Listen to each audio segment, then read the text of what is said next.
जय जोहार संगवारी हो। गरियाबंद जिला के फिंगेश्वर विकास खंड के कोपरा गांव के जन साहू परिवार है एक ठे बहुत ही सराहनीय काम करे है।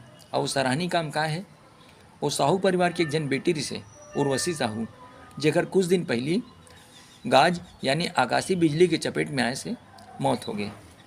जेकर दसगात्र के अवसर में साहू परिवार है उर्वशी के 4 साल की बेटी गुनगुन साहू के हाथ में उर्वशी की याद में अपन गांव के तालाब किनारे एक ठी आम के पौधा लगवाए है। और साथ ही संकल्प है कि जब तक वो पौधा पेड़ नहीं बनी तब तक पूरा साहू परिवार वो पौधा की देखभाल करी। कद का बढ़िया बात है, सोचो। और ये काम बनना साहू परिवार है साधुवाद के पात्र है।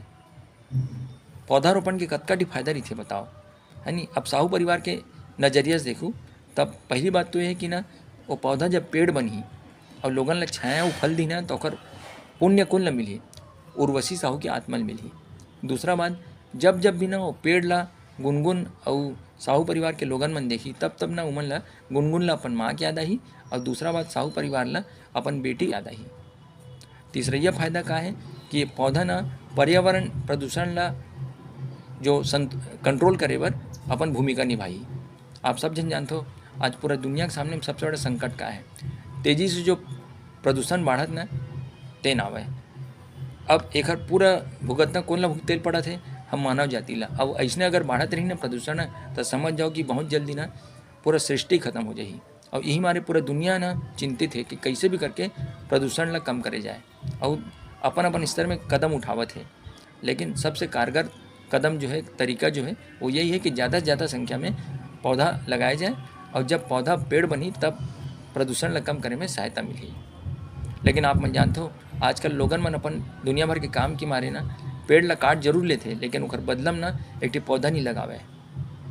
भाई उमन अगर पौधा लगा दी तो पौधा जब बड़े हुई ना पेड़ बनी तब समझ जाओ कि वो पेड़ के कमी पूरा कर दी, यानी संतुलन बने रही। लेकिन ऐसे नहीं होते, तेखर मारे असंतुलन की स्थिति के मारे प्रदूषण लगातार बढ़ा थे।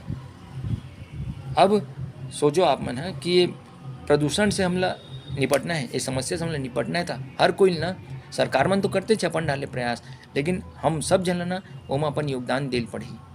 और एक बार जरूरी कि हमन भी ना साहू परिवार जिसे ये करिस नहीं एक ठी अवसर ला वो अच्छा भुना लिस, समझो मतलब ओकर फायदा उठा लिस कि वैसने हूँ मन ला ना अपन कोई भी लड़का हो चाहे अपन दाई दादा हो चाहे ना कोई भी अपन जेन हम ज़्यादा चाहतन ओकर याद में ना, चाहे ओकर जन्मदिन के अवसर में हो, चाहे ओकर वो ख़त्म हो गए तो ओकर 10 गात्र या फिर बरसी के अवसर में या फिर कोई भी अवसर आ, या फिर हमारे घर में कोई शादी भी होते तो वो अवसर में भी ना वो अवसर ला हमन यादगार बनाए बर कम से कम एक ठी पौधा ना लगावन। उम्मीद के तो हर आदमी भाई अपन जीवन में कम से कम ना एक ठी पौधा लगाए के पुण्य जरूर करना चाहिए, पुण्य कमाना चाहिए, करना चाहिए, कहते पुण्य कमाना चाहिए। काबर कि वो जब पौधा ना पेड़ बनी ना तो समझ जाओ कि पूरा ओखर ना जो पुण्य है वो आदमी मिली, ओकर आने वाला पीढ़ी मिली, साथ ही साथ पूरा मानव जाति मिली।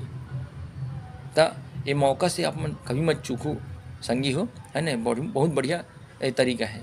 आप मन अपन जो जन ला चाहते हो ओकर जन्मदिन के अवसर में क्या करते हो, नवा नवा कपड़ा दिवात हो, केक लानते हो और बढ़िया अच्छा खुशी से ओकर जन्मदिन ला मनाते हो। तो भैया वो जन्मदिन ला मनाए के एक ठी अच्छा तरीका इहू है, सस्ता सुंदर टिकाऊ कोनो में ले ठी पौधा लाओ और कहीं भी खाली जगह दिखाते हो गड्ढा खोद के गड़िया दो, है नी। खास तौर पर अगर हो सके ना बरसात के दिन में काम ना जरूर करूँ, काबर की ना एखर से वो बरसात में ना वो पौधा ना वो पकड़ लेते जड़, तान वो पेड़ बने सोला कोई नहीं रोक सके। तो ये आवे थोड़ा बहुत और खर देखभाल भी कर दूँ भाई, ताकि कोई आके गाय वाय मन ओला चर मत दे के। तो याद का कर दूँ संगी हो तो आप मन जान लो कि ना आप मन की वो जो जन ला ज़्यादा चाहतो ओकर जो अवसर रही से ओकर जन्मदिन के हो चाहे कोई और अवसर तेन ला आप मन हमेशा पर यादगार तो बनाए दूँ, साथ ही साथ में ना ये जान लो कि अपन एक ठी पुण्य घलो कमा लूँ अपन जीवन में। और एक अलावा जो पर्यावरण प्रदूषण है तेन ला कम करे में योगदान भी दे दूँ। कतेक फायदा सोचो एक पौधारोपण के तय ऐसे मौका ना अपन हाथ से ना कभी भी निकलल मत दू संगी हो। मैं आप सब जन से अपील करत हूँ। बस संगी हो आज के वीडियो में अतकेच। जय हिंद, जय भारत, जय छत्तीसगढ़।